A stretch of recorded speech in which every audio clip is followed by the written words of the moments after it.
वो किसी ऐसे संगठन का हिस्सा नहीं बनना चाहता जिसमें भारत शामिल ना हो, और भारत को बिना पूछे उसके बगैर कोई भी नया क्षेत्रीय गठजोड़ सिरे से अस्वीकार्य है। जब इंडिया किसी को अपनी मर्जी करने नहीं देता, वो कहता है जो मैं करूंगा वो इस खित्ते में होगा। को बताएं कि लकी मरवत में वांडा आमिर के करीब शरपसंदों ने गैस पाइपलाइन को धमाके से उड़ा दिया है। बेटनी ऑयल फील्ड से पंजाब जाने वाली मेन गैस पाइपलाइन को धमाके से उड़ा दिया गया है। ये बयान सिर्फ डिप्लोमेटिक नहीं था, ये मसीदा तमाचा था चीन और पाकिस्तान की साजिशों पर। तो बांग्लादेश के गारमेंट्स को अमेरिका के रिटेलर्स ने रोक दिया है। कभी ये जानने की कोशिश की है कि भूख की तड़प और कतारों में खड़े होकर हाथ फैलाने की जो जिल्लत है, ख्वारी है, वो क्या होती है? ये जो है, ये एक समझ लें पहाड़ टूट पड़ा है यूनुस के सर पर। क्योंकि आप ये क्यों हुआ? ये इसलिए हुआ कि प्रेसिडेंट ट्रम्प की तरफ से 35% टैरिफ लागू कर दिए गए हैं ढाका पर। और इंडिया ने इतनी मोनोपोली स्टैब्लिश कर ली कि इंडिया कहते हैं कि हमें आपकी परवाह ही नहीं है यार, आप कौन है? हम आपकी वो जिसे कहते हैं ना, आप हैं कौन? हम आपके साथ काम ही नहीं करना चाहते। ऐसा करके नेपाल ने भी भारत से दोस्ती निभाई, जिससे चीन और पाकिस्तान को बड़ा झटका लगा था। अब इंडिया ने क्या किया कि इंडिया ने अपने क्लब बना लिए, ब्रिम्सटेक, कोलंबो सिक्योरिटी कॉन्क्लेव, इस जैसे अदारे, और पाकिस्तान को कहा भाई तुम निकलो भाई। राम राम साथियों, एक बार फिर हमारे YouTube चैनल में आपका स्वागत है। जैसा कि आपने क्लिप में देखा होगा दोस्तों, भारत को किनारे करके नए दक्षिण एशियाई सहयोग संगठन यानी सार्क बनाने की चाल चल रहे हैं। पाकिस्तान और चीन को बड़ा झटका लगा। नेपाल ने साफ कह दिया कि वह नए सार्क को बनाए जाने के पक्ष में नहीं है। नेपाल इस समय सार्क का अध्यक्ष है और वह चाहता है कि सार्क को ही फिर से प्रासंगिक बनाया जाए और सदस्य भारत की पूरी भागीदारी है।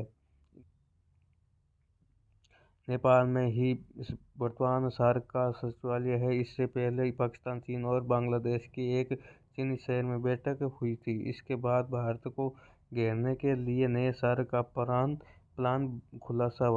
का खुलासा हुआ था। हालांकि बाद में पाकिस्तान ने दावा किया था कि उसका नया सार्क बनाने का कोई इरादा नहीं था, जब नेपाल उसके आगे डट कर खड़ा हो गया था कि भारत के बिना हम ये मंजूरी नहीं करते हैं। जय हिंद, जय भारत। इसमें पाकिस्तान मीडिया का क्या रिएक्शन है, हम इस वीडियो में देखेंगे। जय हिंद, जय। बांग्लादेश के गारमेंट्स को अमेरिका के रिटेलर्स ने रोक दिया है। तो बांग्लादेश के गारमेंट्स जो कि अमेरिका बड़ी तादाद में पहुंचते थे, और जब आप किसी अमेरिकन स्टोर पर यहाँ पर जाते हैं कपड़ा खरीदने के लिए, रेडीमेड गारमेंट्स खरीदने के लिए, तो वहां पर आपको 2-3 कंट्रीज जो कि नजर आते हैं, उसका टैग कपड़ों पर, उसमें 3 से 4 कंट्रीज बड़े आपको नजर आते हैं। एक है वियतनाम, एक है मलेशिया, एक है बांग्लादेश और एक है इंडिया। ये 4 कंट्रीज वो हैं कि जब आप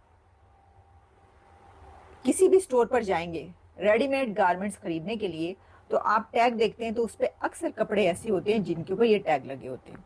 तो देखिए जी, thank you very much, hello कह रहे हैं, hello to you, hello to all.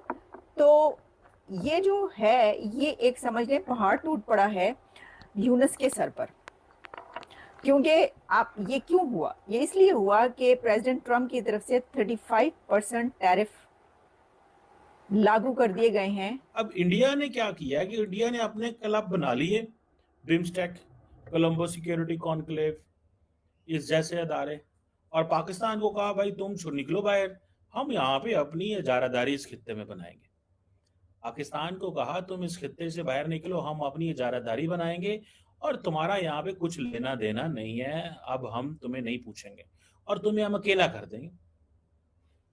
अब सुनने में मुझे ये पता चला है कि इंडिया को इनवाइट किया जाएगा, ठीक है जी, और इंडिया के क्योंकि व्यूज हमेशा डाइवर्जेंट रहते हैं। अब दो इंडिया की hostile neighbours, hostile relations Pakistan और चाइना के साथ हैं, और अगर पाकिस्तान और चाइना दोनों इसको वो बुलाते हैं तो वो कहेगा जी मैं तो नहीं आता। और इंडिया ने इतनी मोनोपोली स्टैब्लिश कर ली कि इंडिया कहते हैं कि हमें आपकी परवाह ही नहीं है यार, आप कौन है, हम आपकी वो जिसे कहते हैं ना, आप हैं कौन, हम आपके साथ काम ही नहीं करना चाहते। सो सार के वो सारे के सारे सार्क बेसिकली इंडिया ने हाईजैक कर लिया। उन्होंने कहा जी हम पाकिस्तान का, उन्होंने 2016 में बाइकआउट कर दिया, 1 साल 2 साल, और उस वक्त हसीना वाजिद थी, और वो सारी बात है अब हसीना वाजिद कमज़ोर हो गई हैं, बाहर चली गई हैं, उनके आने के कोई चांस नहीं है, और things are not going to be the way